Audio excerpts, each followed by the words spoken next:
Allahu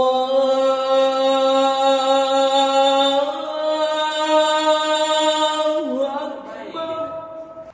Kenapa hari ini kita menganggap semua masalah, musibah, penyakit yang Allah SWT berikan seolah tidak baik untuk kita? Karena kita melihat dari kacamata dunia. Seperti tadi rumah tangga berantakan, perceraian terjadi. Ketika kita melihat dengan kacamata dunia, susah kita, gelisah, bahkan auzubillah sampai marah kepada Allah SWT, tidak terima dengan takdir Allah. Karena kita mengukur dengan kacamata dunia, kita melihat penilaian orang di situ. Bagaimana orang membicarakan saya nanti ketika saya pisah dengan istri saya, ketika rumah tangga saya berantakan, bagaimana nanti keluarga menilai saya, bagaimana nanti tentang harta-harta saya, hutang piutang saya. Ketika kita mengukur dengan kacamata dunia, maka disitulah permasalahan, membuat nyesaknya hati kita di situ. Tapi ketika kita melihat dengan kacamata agama, yang kita ceritakan sebelumnya tadi, dibicarakan sebelumnya tadi, maka akan tentram hati kita. Dengan sebab perceraian yang Allah SWT takdirkan menjadi buat saya makin dekat dengan Allah, menjadi buat saya ini sadar diri siapa saya, kenapa ujian ini, hukuman ini Allah timpakan kepada saya. Membuat kita bisa berbaik sangka pada Allah. Mungkin akan ada takdir jodoh yang lebih indah yang akan Allah SWT berikan. Mungkin ini sebagai jalan penghapus dosa saya, bisa saya mensyukuri betapa besar nikmat daripada keluarga yang sakinah, mawaddah, warahmah. Jadi ini hadirin Allah SWT, ketika segala sesuatu musibah kita lihat dengan kacamata dunia, maka ini jadi masalah. Jadi seolah-olah kita ini orang yang paling sengsara di dunia, orang yang paling susah di dunia. Tapi ketika kita melihat dengan kacamata agama, tidak ada yang susah. Ketika kita melihat dengan kacamata agama, dengan keimanan, dengan tauhid, jadi tidak ada yang susah di sisi Allah SWT.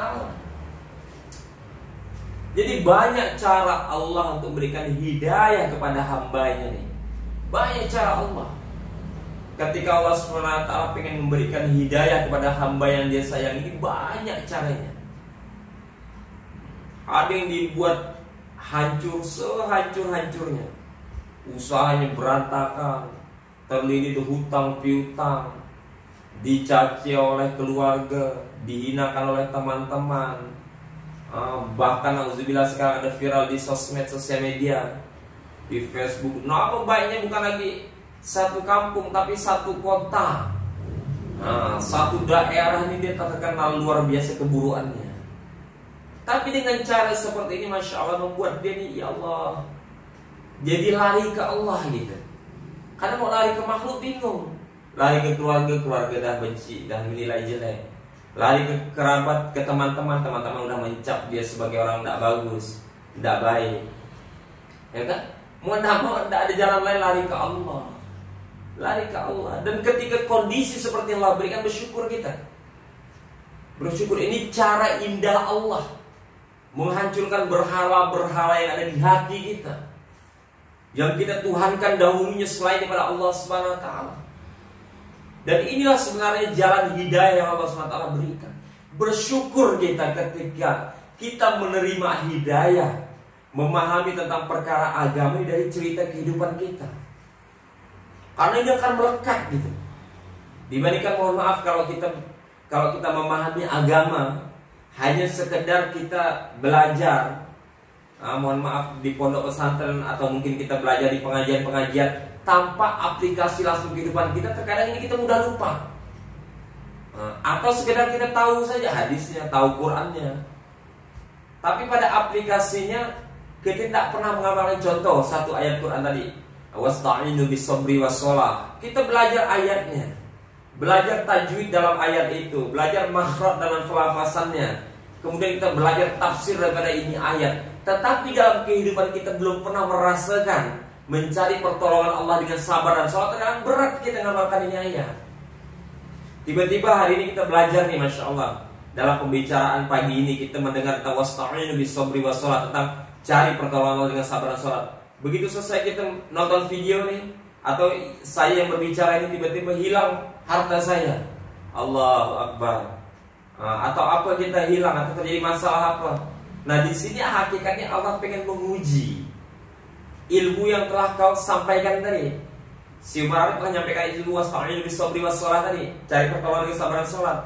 Ketika selesai dia menyampaikan dakwakan ini, tiba-tiba Allah uji dengan perkara kebendaan dia yang hilang. Benar tak dia bisa mengamalkan apa ilmu yang telah dia sampaikan tadi? Atau yang mendengarkan nanti udah dengar perkara ini tiba-tiba hilang hartanya, atau tiba-tiba terkena penyakit. Benar tak dia bisa mengaplikasikan ayat ini dalam kehidupan dia? Wasta'inu bis-sabri was-shalah, tiba-tiba istri kita marah-marah dengan kita setelah kita belajar ayat ini. Ya kan? Kalau kita memang ayat ini menjadi asbab hidayah untuk kita mendapatkan hidayah daripada ayat ini, maka setelah istri kita marah-marah langsung kita sholat 2 rakaat. Allah diamnya. Karena di saat istri marah langsung dia yakin, yang membuat istri ngomong Allah, yang buat dia ngomel-ngomel Allah, yang menggerakkan daripada dia untuk bentak-bentak kita Allah. Tidaklah istri saya bergerak, bertindak, bicara kecuali dengan izin Allah Subhanahu wa taala. Wah, langsung sabar hati dia. Sabar itu cermin iman, cermin tauhid. Makin kuat iman, makin kuat tauhid, kita makin kuat sabarnya. Tidak bisa dibohongi. Orang yang kurang sabar pasti kurang iman. Orang yang tidak sabar pasti kurang imannya. Dan orang yang makin sabar, pasti makin kuat imannya. Bukan sabar kalau masih ada batasnya, itu prinsip. Jadi jangan kita dibodoh-bodohin kalau ada yang bilang sabar itu ada batasnya. Itu orang bodoh yang bilang kayak gitu. Sabar itu tidak pernah ada batasnya.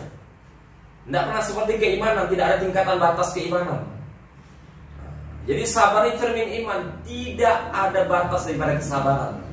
Tidak ada batas daripada kesabaran. Ketika lepas hilang kesabaran kita, bisa lepas daripada iman kita. Jadi hadirin maka Allah SWT, kita mengaplikasikan ilmu ini, kita bersyukur ketika Allah takdirkan ilmu yang kita amalkan ini dalam realita kehidupan kita, gitu. Dalam realita kehidupan kita. Allah misalnya dia belajar ayat Quran, ya kan, tentang yang tadi, kemudian dalam kehidupan dia seperti itu, ya kan. Kemudian ketika dia bilang innal ladzina qalu rabbunallah tsumma istaqamu tatanazzalu alaihimul malaikatu alla takhaf wa la tahzan. Sesungguhnya kata innal ladzina qalu rabbunallah, sesungguhnya ketika seseorang dia berkata meyakini Tuhan saya ini Allah, Rabb saya ini Allah, yang menciptakan saya, memelihara menjaga saya, menjamin rezeki saya, melihat saya, mendengar tentang apa yang saya bicarakan, mengawasi kehidupan saya, mengetahui setiap yang saya inginkan, dan berkuasa pada diri saya 24 jam. Dia katakan Rabbunallah, Tuhan kami ini Allah, sumastaqamu, dan dia istiqomah dalam ini statement, istiqomah dalam ini keyakinan, tidak berubah. Sementara Tuhan saya Allah, sementara Tuhan saya uang, sementara Tuhan saya ini popularitas, sementara Tuhan saya ini istri, sementara Tuhan saya suami, sementara Tuhan saya pekerjaan, sementara Tuhan saya penilaian orang. Berubah-ubah kondisi Tuhan di hati dia. Ini tidak dapat janji ini ayat. Tapi kalau dia tetap kemudian istiqomah, sumastaqamu, dia istiqomah dalam statement ini, dalam keyakinan ini bahwa hanya Allah. Ketika manfaat datang, hakikatnya dari Allah. Mudarat datang, hakikatnya dari Allah. Semua 24 jam kejadian aktivitas dia diyakini datang daripada Allah SWT. Tatanazzalu alaihimul malaika, Allah telah janjikan, Allah akan kirim untuk mereka malaikat. Allah bisa berbentuk manusia, malaikat yang Allah SWT kirim, yang senantiasa ini malaikat mengatakan Allah takhaf wa la tahzan. Kata malaikat yang membisikkan jangan kamu takut, jangan kamu sedih. Allah kirim malaikat yang seperti itu. Ya terkadang kita ini pernah enggak, kalau kita muhasabah ya, suatu ketika kita ini mau ambil hak orang, misal mau curi ada handphone, tiba-tiba tinggal nih. Ketika kita mau ambil handphone, tiba-tiba hati kita yang bisikkan, dosa diambil, jangan diambil. Hati kita berbisik seperti itu dosa, jangan diambil. Nah itulah bisikan malaikat gitu. Jadi di hati kita ada dua bisikan, ada bisikan malaikat dan bisikan iblis. Keburukan senantiasa istiqomah, iblis bisikan nih untuk kita berbuat buruk, berbuat dosa, ya kan? Berbuat buruk, berbuat dosa. Kemudian kebaikan, malaikat senantiasa membisikkan. Nah ketika kita semakin kita taat, menyempurnakan perintah Allah, mengamalkan ibadah kita amalkan, sunnah-sunnah Nabi kita hidupkan, maka bisikan malaikat yang hidup, yang kuat. Di saat ada barang orang tertinggalkan hak kita tadi mau kita ambil, iblis bisikan ambilnya, orangnya tidak tahu, ya kan? Kalau orang yang tidak tahu kan berarti kita tidak nyuri, berarti rezeki dapat, berarti kan? Kemudian malaikat bisikan lagi, jangan, itu hak orang, bagus kasih tahu dulu, diiklankan ini siapa yang punya dan lain sebagainya. Nah, ini bentuk pertolongan Allah. Allah mengirim malaikatnya membisikkan hati kita, jangan takut dan jangan sedih.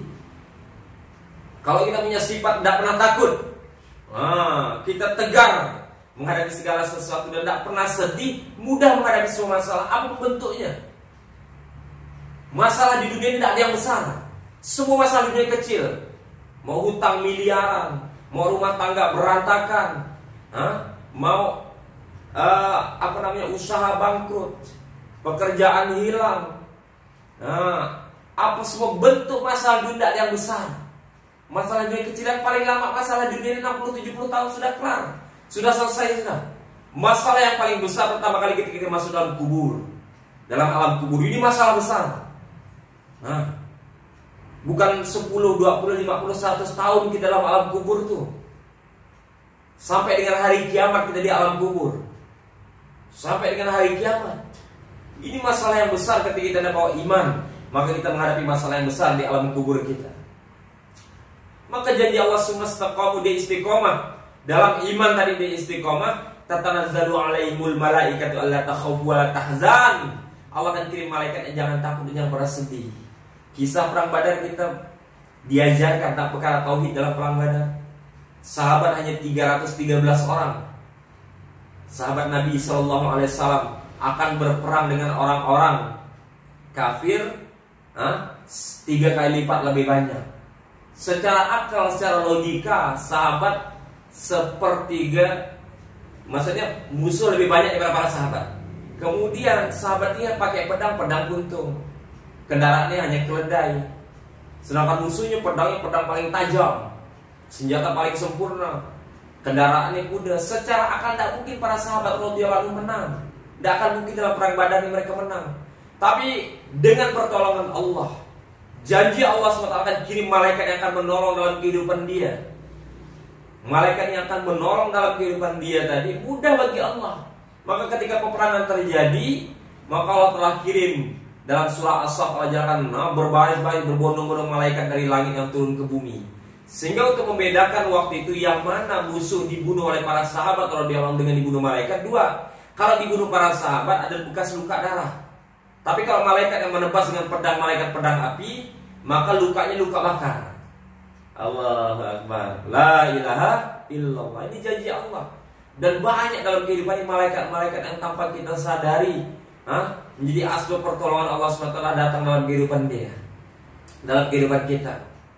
Maka kita syukuri hadirin maka Allah SWT ketika asbab hidayah, cerita hidayah ini Allah SWT berikan dari pengalaman kehidupan kita pribadi. Karena ini akan melekat gitu, akan melekat.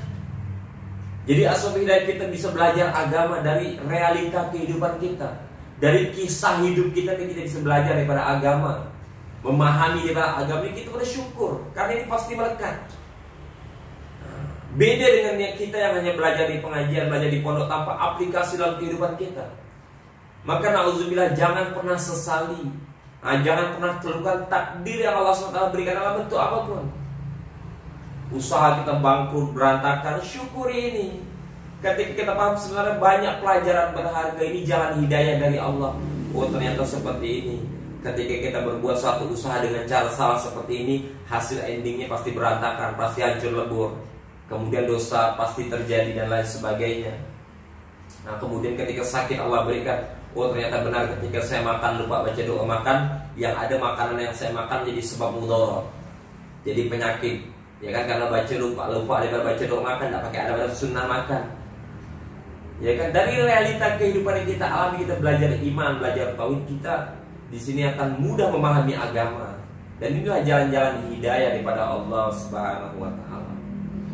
Maka senantiasa kita hari ke hari kita minta hidayah kepada Allah, memohon pertolongan Allah, agar senantiasa Allah SWT kekalkan kita dalam hidayah. Allah tambahkan hidayah pada diri kita, bahkan kita ini bisa menjadi asbab hidayah melalui pembicaraan kita, gerak kita, bahkan kerisauan kita menjadi satu asbab hidayah. Nah, jadi semoga Allah SWT jadikan kita hamba nih yang senantiasa bisa diberikan kemampuan menghadapi 5 ujian kehidupan tadi. 5 ujian kehidupan yang pasti akan Allah SWT berikan untuk orang-orang yang disayang Allah, untuk orang yang beriman tadi. Kelaparan, ketakutan yang pertama ujian, kemudian kelaparan, kekurangan harta, kemudian kekurangan jiwa, kegelisahan, kemudian kekurangan daripada buah-buahan. Tetapi dan mudah-mudahan dengan 5 ujian yang Allah beri ini, Allah menjadi cap kita menjadi hamba-hamba yang sabar, bisa diberikan kekuatan dalam kesabaran menghadapi ujian ini. Kemudian Allah senantiasa datangkan pertolongan dalam 5 ujian yang kita hadapi, serta Allah SWT berikan kita hidayah dari sebab 5 ujian yang Allah SWT amanahkan kepada kita. Alhamdulillah. Jadi telah 1 jam kita berbicara, Masya Allah. Yang benar ini mutlak datang daripada Allah SWT. Kenapa pembicara terkadang bicara tegas? Karena pembicaraan ini, niat pertama pembicaraan ini untuk mencari keridhaan Allah dan agar telinga pembicara ini bisa mendengar. Yang bicara bisa mendengar karena telinga yang paling dekat dengan telinga daripada pembicara, ya telinga pembicara sendiri gitu. Jadi bedakan antara tegas dengan keras. Ada satu perampok merampok gelang itu, dipotong tangan kita, ini keras namanya. Ada satu dokter melihat satu laki-laki datang, jadi pasiennya kena diabetes, langsung cepat dipotong kakinya yang kena diabetes, ini tegas. Bedakan antara tegas dengan keras. Semoga Allah SWT pahamkan kita dan jadikan semuanya asbab hidayah.